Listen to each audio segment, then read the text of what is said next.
요즘 가마의 길거리를 가다 보면은 까마귀 공격을 받았다는 사람들이 늘고 있습니다.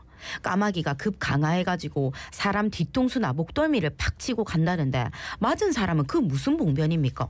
까마귀가 갑자기 왜 이래 사람을 공격하는지 그러고 또 어째 대응해야 하는지 알아보겠습니다. 네, 부산 경남 생태도시연구소 이종남 박사님 전화로 만나보겠습니다. 안녕하십니까? 안녕하십니까? 예, 반갑습니다. 예, 박사님. 아니 이렇게 까마귀가 사람을 공격하는 일이 실제로 이제 자주 일어나고 있다는 뉴스를 계속 보게 됩니다. 예, 최근에 전국 도심지인 서울, 대구, 울산, 부산, 제주 등에서 네. 아파트 단지나 공원 등에서 까마귀로부터 공격을 받았다는 소식이 자주 전해지고 있습니다. 네네네. 앞으로 예. 이런 문제가 차츰 증가할 것으로 보입니다. 예, 생각해보면 예전에는 까마귀가 사람을 공격한다 이런 이야기를 듣지 못했거든요. 근데 최근에 왜 이렇게 자주 발생하는 겁니까? 원래 숲에 살던 큰부리 까마귀가 예. 도심의 확장으로 인해서 서식지가 줄어들고 도심의 아파트 단지와 공원 인근에서는 이제 이런 현상이 자주 나타나게 되었는데요. 네. 이곳은 큰부리 까마귀들의 주 먹이원이 아주 풍부하고 따뜻한 상태고 바람이 적고 포식자들이 없으며 네.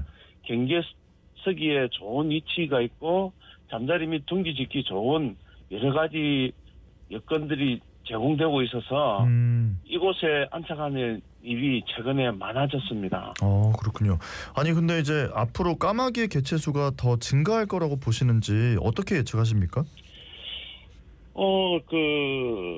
우선 소방재난안전본부의 자료를 이제 기준으로 보게 되면요. 네. 2021년에 35건, 22년에 37건, 23년에 48건, 24년에 58건이었는데 네. 올해 25년도 5월까지가 74건이나 나타났습니다. 예. 많이 늘었네요. 그래서 21년에 비하면 벌써 2배 이상이 늘었는데요. 예. 이런 추세대로라면 연말까지는 4배 이상의 피해 신고가 접수될 것으로 보입니다. 따라서 도심의 개체 수는 상당히 빠르게 증가할 것으로 보입니다. 예, 개체 수도 증가하고 이런 피해 신고도 지금 증가하고 있는데 아니 근데 특히 5월, 6월 사이에 까마귀에게 공격을 당했다는 신고가 급증했더라고요. 특별히 이 시기에 이렇게 공격을 하는 이유가 있습니까? 까마귀들이 번식기가 보통 5월에서 7월 사이인데요.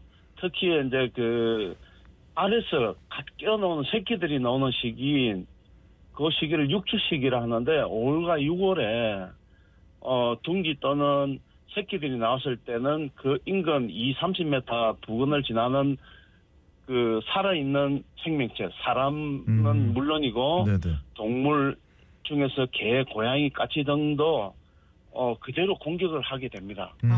그렇군요. 근데 이제 이 시기를 지나면 까마귀의 공격은 줄어드는 건지 어떤지 궁금하거든요. 육추기가 지나게 되면 예. 7월 중순경부터는 거의 사람을 공격하는 일은 없을 겁니다. 아니 사실 제 아는 분이 까마귀 공격을 최근에 받았거든요. 까마귀에게 뭐 위협적인 행동을 한 것도 아니고 그냥 진짜 길 가다가 뒤통수를 까마귀가 이래 툭 치고 갔다고 하더라고요. 이렇게 가만히 있는데도 까마귀의 공격 대상이 될 수도 있는 겁니까? 예, 맞습니다. 육추기에는 새끼를 보호하려는 본능이 강하기 때문에 네. 둥지 30m 부근을 지나게 되면 특히 사람은 앞을 본다는 것을 이들이 알고 있기 때문에 사람의 위쪽에 있는 뒷머리로 날아와서 네. 공격을 하게 됩니다. 만약 새끼들이 아주 가까이 있는 거리라면 네. 더 자주 공격을 하게 됩니다. 근데 이제 그나마 다행이라는 거는 그냥 무차별적으로 공격하는 게 아니라 까마귀들도 새끼를 지키기 위해서 이제 그 안에 들어오는 생명체한테 뭔가 공격을 가한다 이런 말씀이신 거잖아요. 그렇습니다. 근데 이제 만약에 까마귀로부터 공격을 당했다. 그럼 어떻게 해야 됩니까? 우선은요, 급한 대로 주변에 막대기 같은 게 있으면 네. 그것을 이용하든지 아니면 본인의 옷 상의를 네. 벗을 수 있으면 벗어서 네. 머리 위쪽을 계속 휘저으면서 그 자리를 빨리 벗어나면 됩니다. 네네. 그리고 한동안은 이제 이 길을 다니지 않아야 되고요. 네. 이런 사실을 그 인근의 경비실에 연락을 해서 이쪽의 그 길을 다니면 안 된다는 현수막이나 안내판 등을 설치하고 문자 발송이나 안내 방송 등을 해서 주민들이 피해가 없도록 해야 되고요. 네. 더 나아가서는 소방서에도 연락을 해서 안전 조치를 해야 합니다. 예. 아니 근데 진짜 지나가 보면은 까마귀가 억수로 크더라고요.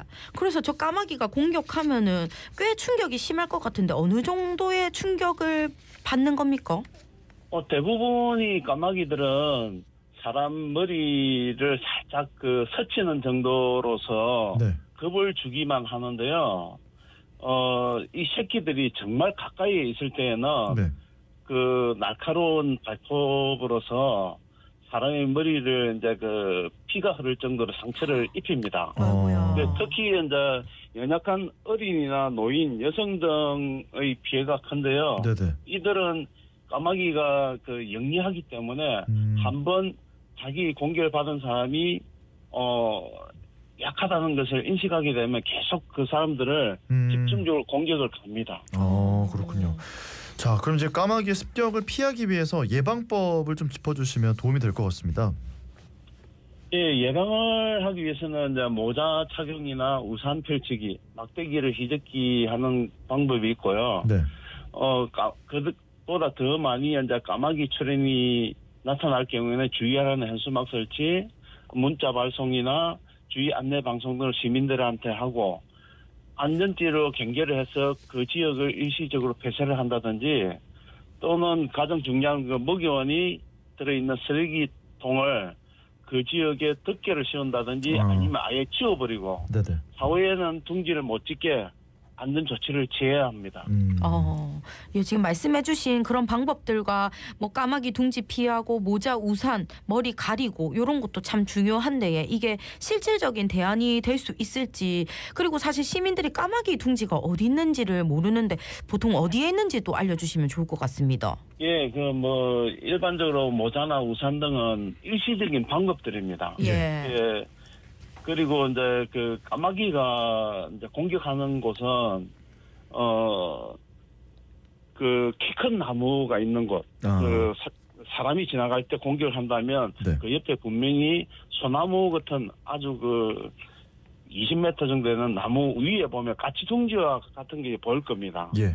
거기가 까마귀가 번식했던 둥지라고 보시면 됩니다. 그렇군요. 아니 그러면 까마귀들이 특별히 많이 서식하기 좋아하는 그런 환경은 어떻게 됩니까?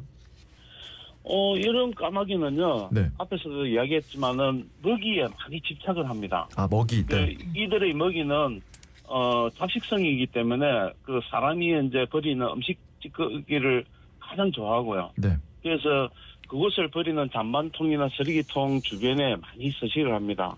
따라서 예방을 위해서는 이러한 먹이통에 뚜껑을 씌운다든지 아니면 아예 치워버려야 되는 상황입니다. 알겠습니다.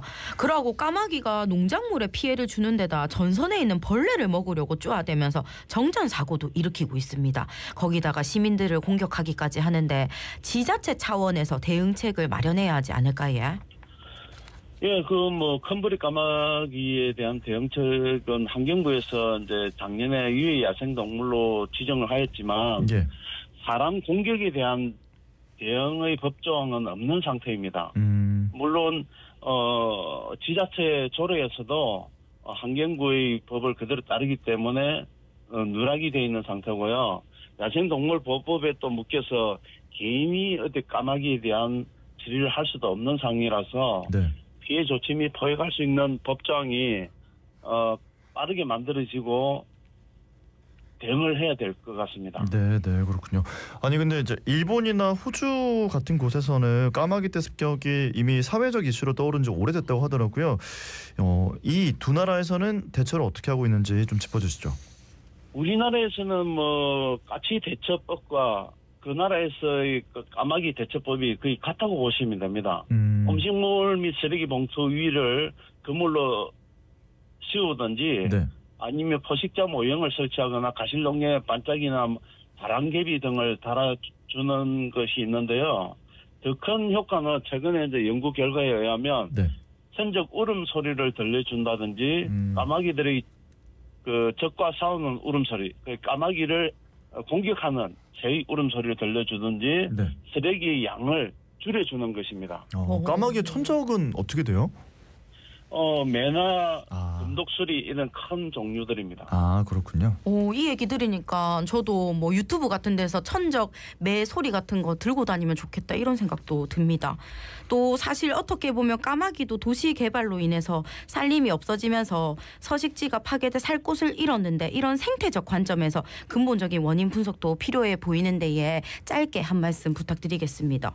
예, 인간적으로 이제 인간 중심의 사고에서 벗어나 생태학적인 관점에서 까마귀도 중요한 생명체이기 때문에 인간과 같이 지속적으로 공존하면서 살 수 있는 유해 야생 동물 관리 체계 시스템이 만들어져야 할 것으로 보입니다. 예. 까마귀도 살 수 있는 공간이 있어야만이 서로 사람이 같이 공존해서 살 수 있고요. 네. 나아가서는 음식물 쓰레기를 앞에서 이야기했지만은 그걸 없애주고 그 다음에 사람이 많이 찾는 곳에 둥지를 짓지 못하게 하거나 도심 까마귀들이 서식 면적에 따라서 우리가 일반적으로 까치와 비둘기처럼 개체수 조절하는 관리 체계가 있어야 할 것으로 보입니다. 네, 알겠습니다. 오늘 말씀은 여기까지 듣겠습니다. 고맙습니다. 감사합니다. 예, 감사합니다. 네, 지금까지 부산 경남 생태도시연구소 이종남 박사님과 이야기 나눠봤습니다. 자, 자갈찾음에 저희 1부 정리해두고요. 2부